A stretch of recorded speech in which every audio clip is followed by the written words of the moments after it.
Bismillahirrahmanirrahim.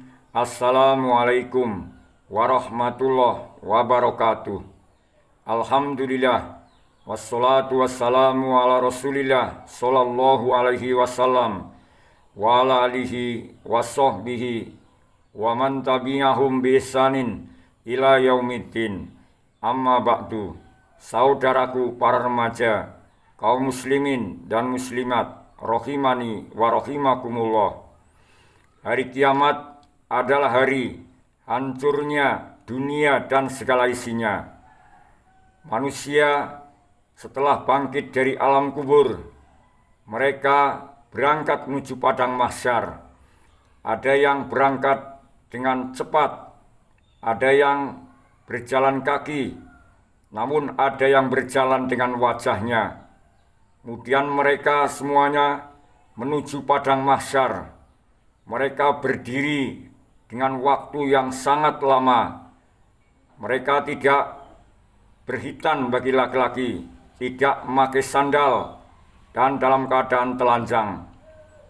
Pada saat itu matahari direndahkan dengan jarak yang sangat dekat, yaitu hanya 1 mil atau sepanjang alat pencelak mata.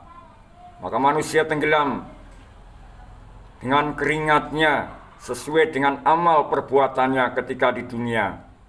Ada yang tenggelam sampai mata kakinya, ada yang tenggelam sampai lututnya, ada yang tenggelam dengan keringatnya sampai pundaknya, dan ada yang tenggelam sampai mulutnya, bahkan ada yang tenggelam dengan seluruh badannya. Pada saat itu manusia sangat menderita karena mereka menunggu hisab dari Allah Subhanahu wa Ta'ala. Pada saat itu mereka sangat membutuhkan pertolongan dari Allah Subhanahu wa Ta'ala. Ada beberapa amal solih yang bisa kita lakukan agar kita mendapatkan syafaat atau pertolongan dari amal soleh yang kita lakukan atas izin dari Allah Subhanahu wa Ta'ala. Yang pertama adalah puasa Ramadan. Yang kedua adalah Al-Quran. Orang yang berpuasa Ramadan maupun puasa sunnah lainnya, maka akan mendapatkan syafaat atau pertolongan dari puasa yang dilakukan atas izin dari Allah Ta'ala. Puasa itu akan mohon pada Allah untuk menolong orang-orang yang ketika di dunia tidak makan, tidak minum, dan tidak menuruti syahwatnya pada siang hari karena menjalankan perintah Allah, yaitu puasa.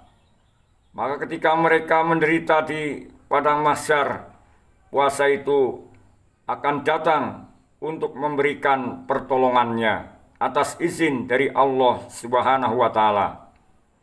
Yang kedua adalah Al-Quran.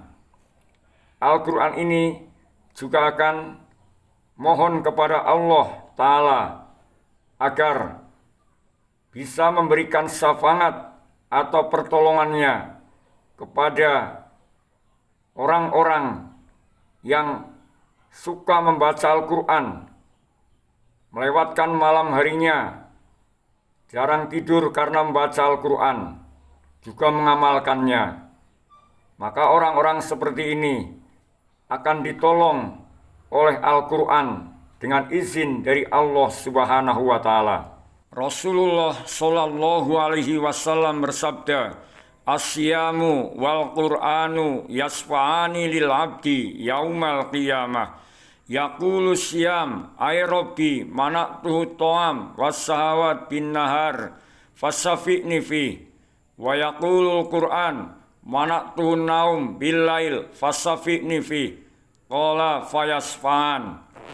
Puasa dan Al-Quran itu akan memberikan syafaat kepada seorang hamba pada hari kiamat nanti. Puasa akan berkata, "Wahai Tuhanku, saya telah menahannya dari makan dan nafsu syahwat. Karenanya perkenankan aku untuk memberikan syafaat kepadanya. Dan Al-Quran pula berkata, saya telah melarangnya dari tidur pada malam hari. Karenanya perkenankan aku untuk memberikan syafaat padanya. Beliau bersabda, maka syafaat keduanya diperkenankan. Hadis sahih riwayat Imam Ahmad, Hakim, dan Tobroni. Demikianlah dua amal soleh yang bisa kita lakukan ketika kita hidup di dunia. Maka ketika bisa hidup pada bulan Ramadan ini, pergunakanlah kesempatan ini untuk banyak membaca Al-Quran. Karena Ramadan ini adalah bulan diturunkannya Al-Quran. Berusahalah untuk selalu membaca Al-Quran dan mengamalkannya. Kemudian kita juga berpuasa pada bulan Ramadan ini dengan iman dan takwa kepada Allah serta mengharapkan pahala dari Allah. Maka insya Allah puasa Ramadan ini akan menolong kita ketika kita kehausan, kepanasan, kelaparan pada hari kiamat dengan izin dari Allah Subhanahu wa Ta'ala. Mudah-mudahan Allah Subhanahu wa Ta'ala selalu memberikan petunjuknya kepada kita sehingga bisa melaksanakan perintahnya dan menjauhi larangannya. Dan semoga amal ibadah kita, puasa kita, dan amal solih lainnya di bulan Ramadan maupun di luar Ramadan bisa diterima oleh Allah Ta'ala. Subhanaka Allahumma bihamdika asyhadu alla ilaha illa anta astaghfiruka wa atubu ilaik. Wa sallallahu ala Muhammadin wa ala alihi wa sahbihi wasallam. Walhamdulillahi rabbil alamin. Assalamualaikum warahmatullahi wabarakatuh.